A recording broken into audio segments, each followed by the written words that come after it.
What is up, Dynasty fam? It is time for some Dynasty Stock Market Monday, talking potential buys and sells in our Dynasty leagues.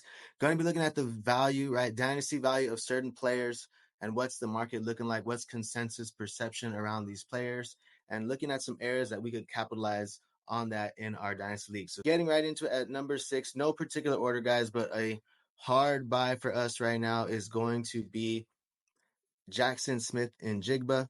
So right now, keep trade cut. He's a wide receiver 26. That is including some of the incoming rookies. And on DLF, he's a wide receiver 20, not including any of the incoming rookies right now. And I think JSN, people are already souring on him. I'm hearing some blasphemous talk already on JSN. I think it's crazy. He started out with a wrist injury right before the season, so he wasn't even 100% till a few games in. And right now, a lot of people making noise about Tyler Lockett coming back, but Tyler Lockett gonna be 32 years old to start the season. And pretty much in 2025, there's a potential out in Lockett's contract for only $44 million in dead cap when Lockett will be turning 33. So people are thinking that Lockett's around 2 years for sure, and like it's a death sentence right now for JSN. And I don't necessarily agree, right? They bring in a good offensive coordinator right now in Ryan Grubb. He was from the University of Washington. And if you remember, University of Washington, guys, they had a high volume passing offense. They were tied for 11th in total pass attempts with 38.3 points per game. Now, I don't think it's coincidence, guys, that they're bringing this offensive coordinator of this caliber to Seattle with all the wide receiver weapons that they have. Now, yes, Carroll likes to run the ball. We all know that that's going to be a big part of the offense, but I do think that they want to spice up the offense a little bit, especially in the passing game, bringing in Ryan Grubb from the University of Washington. And right now, people are saying, I'm hearing also, hey, buy him in a year, right? If Lockett regresses, or even Lockett could even get injured, right, this season, right? A little older. But if that were to happen, I mean, there's no buy window after that. They're saying buy in a year, right, after a year. And when the market is basically when people are liking him in a year, which makes no sense. The time to buy JSN is right now. In my opinion, I think this is a player that if I'm getting wide receiver 26 prices for JSN, I definitely love him. I'm hearing even people want to give up their like 109, 110. They'd rather have the 109, 110 for JSN. And I think that's crazy to me. I would definitely rather take JSN. And if he were to, he's one of the players, he's only 22 years old right now, right? And if Lockett were to regress, which is possible, or anything, or even JSN just take a step forward next year in that offense, I think he's definitely going to be, I think he will be a cornerstone piece for dynasty teams, still only being 23 years old after next season. So I think in a year from now, guys, it may be too late to buy. Our next player, we have Sam Howell of the now on the Seahawks. So keeping in line with the Seattle Seahawks right now. And we're putting a soft buy, not a hard buy, but a soft buy for us right now. Someone that I'm a little bit interested in, right? The market is pretty much very low as he gets traded, right? Going to be behind Geno Smith, it's looking like. But he is the quarterback 35 right now on Keep Trade Cut and the QB 30 on DLF. And really, there's reports that the Seahawks were interested in 2022 in Sam Howell. They spent a lot of time meeting and talking with him. And really, we spoke on Ryan Grubb earlier, the offensive coordinator from Washington, now in Seattle. And if you think about it, the volume of the Seattle Seahawks going up, Sam Howell had the most pass attempts in the league last season, over 600 attempts. He has to clean it up. He had a lot of turnovers, right? Sacks. So definitely has to mature, but that was his first season in the league. He did have some stretches, though, of good play and good football. So right now, I'm not saying that he's the starting QB, but if Geno regresses again, because Geno already took a step back this past season, right, in year 2. And if he regresses again, or he only threw for 20 touchdowns this season, 30 last year. So if Geno were to regress a little bit more again, I'm saying that we could possibly see some Sam Howell. Or even if there's an injury, man, QB is a brutal position. We always see over 60 plus different QBs in the league for the past couple seasons. So if Sam Howell were to get a shot in this offense, I think that it would be a good fit for him. I think he'd be in a good position to succeed right now. He's going to be loaded at the wide receiver position with DK, Lockett, JSN, as well as a good run game. So a soft buy right now. Not maybe someone I'm not trying to move picks. Maybe if I could move a third for him, but really someone that I'm trying to maybe add on to to a trade that I have. If I have a trade offer out there, I want to spice it up, and I can add Sam Howell. If they can add Sam Howell to spice up the deal for me, that's probably what the more so the deal that I'm looking at for Sam Howell. And now at number 4, we have Bryce Young, quarterback 20 on Keep Trade Cut, quarterback 17 on DLF. And right now, I think he is a hard buy for me, guys. He falls down to QB 20, QB 17 with no rookies. Bryce Young, a hard buy for me right now. And I had my doubts on Young last season. I had him actually as my QB2. If you want to go way far back and check the receipts, Stroud was my QB1. And really, right now, though, it does take time. We know if these QBs need time, and players or quarterbacks drafted with the draft capital that Bryce Young has, they usually get the time, right? Fields, Mac Jones, Pickett, all these guys a little bit later, past the dope past like maybe 10 on. They don't have as much time, but I think Bryce Young is going to have a little bit of time. And really, Carolina, it just stunk there. It was a horrible system. System is important. It's big time important for quarterbacks. And I think all players, really in general, wide receivers, running backs as well. You got to be in a good system, be in a good position to succeed. And he definitely, in my opinion, was not this past season.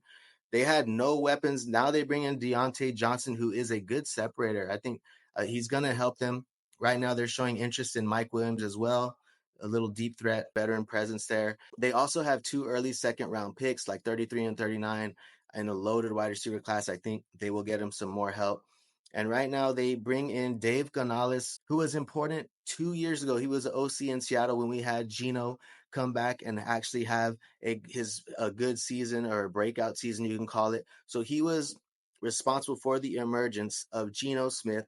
Then last year as well, he was there in Tampa Bay with Baker Mayfield and a part of that bounce back for Baker Mayfield. So I think bringing in Dave Canales is going to help Bryce Young as well. Young, the number 1 pick overall, only 22 years old. If Young were to have a solid season this year, his value would skyrocket, much like Baker's, right? He's going up like in the 18 range or so, right, from like the low 20s. If Bryce Young were to have a breakout season, he would definitely skyrocket in Superflex Dynasty leagues as far as his value. And if he struggles, I think it won't get much further back than where he is right now. And he'll probably get another shot possibly in year 3 as well. So I think Bryce Young is a hard buy for me in my Dynasty Superflex leagues. If I was QB needy and I could send a late first for Bryce, I think he could get that done. I would do that, guys. And at number 3, a hard sell. Our first sell is going to be Javonte Williams. I don't know how, but Javonte Williams just stays the same value, it seems. Even though he underperforms for us in fantasy football, he's the RB15 still on Keep Trade Cut. He is young. I think he's only 23, so he has that in his favor. On DLF, he's the RB17. But there in Denver, Sean Payton is cleaning house, guys. Sean Payton is cleaning house. I don't think it doesn't feel like Williams, or anybody for that matter, is safe there in Denver. He only has 1 year left on his contract. This year, I think, is the year to sell and move on from Javonte Williams. Next year, when he's off his rookie contract, who knows where the landing spot will be? And you probably could buy him back anyways, going off his rookie contract for cheaper than what you could sell him for right now. So next year, I think, we don't know where he will be or where he'll end up. The RB 2025 rookie class is looking better than 2024 as well. So right now, Javonte has just maintained his value despite really being underwhelming for fantasy football. He had a great or solid rookie season. Then he tore his ACL, MCL, and he hasn't been the same. Let's look at some numbers. Rookie season to last season. So he had more attempts, by the way, with 217 this past season than he did in rookie season. Rookie season he only had 203 attempts. So missed tackles force has gone down from 63 to 34. Despite having more attempts, almost half the missed tackles force this past season. Yards per contact, not too bad, 3.42. Yards per contact per attempt down to 2.71. And then the plus yard runs, he had 25 as a rookie, 21 this past season. Elusive rating went from 98.7 his rookie season down to 40. Now, we'll give him a couple of pluses. The yards per out run went up from his rookie season 1.21 to 1.34 this past season. So that is a plus. Also, his 15 plus yard runs, he had three more this past season than his rookie season. And the breakaway percentage was pretty much the same, 25.2 to 25.5. But really, his fantasy finishes, he's not really been a good producer for our fantasy football teams. His fantasy finishes since his rookie season, it was 17, 82, then 29. This is the RB15 right now, high end RB2 in our dynasty rankings. Then for fantasy points per game, his finishes his rookie season, he was RB26, 11.9. Then RB31, 10.3 and RB33 this past season with 11.1 fantasy points. So you're talking about 11 fantasy points a game pretty much for 3 years. And this is our RB15. I don't know. I just think that at RB15, I would definitely cash out on the value right now for Javonte Williams. Maybe it's the RB landscape as a whole, but I just can't see how he's still so high. Like I said, a high in RB2 in value, especially including some of those rookies that are coming in. So if I can move on from him right now, it seems like a lot of people still love Javonte according to this ranking, so I definitely would. He's in a sketchy situation going forward. We'll see what Sean Payton does, if he does anything funny in the NFL draft, but I have a feeling that they add to this RB room this season. And even if they don't, I'm totally fine cashing out on the value you can get for Javonte right now. So before we go into our last two guys, be sure to do us a favor, hit the like button. And if you're not subscribed to the channel, please do so. If you like Dynasty Fantasy Football or NFL content, also be sure to follow us on all our socials. Join our chalkboard because we will have all our Dynasty rankings in there, is including our Cornerstone Rankings video, which we just put out, top 25 Cornerstone Rankings. That will be in there. So we're growing our channel and our socials. Be sure to join all those links and support the fam. So at number 2, we have a number 2. This is we're going to say a soft buy right now for us, and that is going to be Tyjae Spears. So Tyjae Spears, keep trade cut value. Oh, we have a hard. I'd say he's a soft buy. It says hard buy. I have him written here as a soft buy, but either way, RB19 on keep trade cut, RB27 on DLF. So DLF, including no rookies right now, has Tyjae Spears as the RB27. We have Pollard there now. Everybody knows he's a very similar running back to Tyjae Spears. But we saw it last season. Tony Pollard is not carried to carry a large workload. Neither is Tyjae Spears, really, for that matter. But I think that it'll be like a 50-50 type of split, somewhat. I think Tyjae has less competition right now in that backfield versus Derrick Henry. Last year, there was pretty much no chance Tyjae was going to overtake Derrick Henry.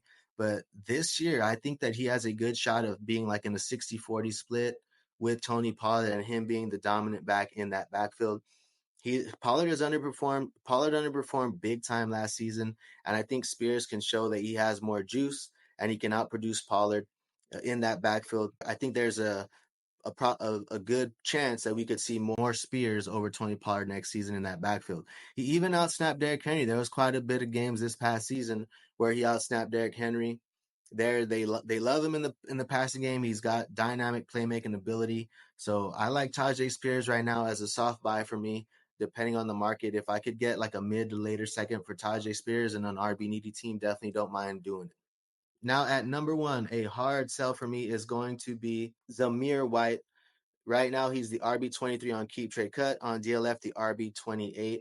And really, the main concern really with Zamir White is just we've seen it in free agency over and over again. Draft capital matters. And right now, RBs with round 4 or later draft capital, they don't get much time to lead backfields, right? And even if they do, it's for a brief moment, brief season, and then they get replaced typically. So a couple examples, recent examples, Michael Carter, Elijah Mitchell, Khalil Herbert, Ty Chandler, and I think Zamir White could be the next one, right? Maybe he gets a season where he can start this year and you can sell during the season. So if you want to wait, maybe take a little more risk. You want to wait and see if he can start off the season hot and you could sell him. I do think he will be a good producer there. I think he will be good in Las Vegas. Don't get me wrong. If he gets the lead role, I like Zamir White. I think he could do pretty well. But if I'm going to place a bet on him being the lead back in Las Vegas in 2 seasons, I'd say more than likely no. So right now, if I could move on from Zamir, I would do it right now. If I could package him in like my second and move up in the first, I would definitely do that if I had him. But definitely someone that a hard sell for me right now.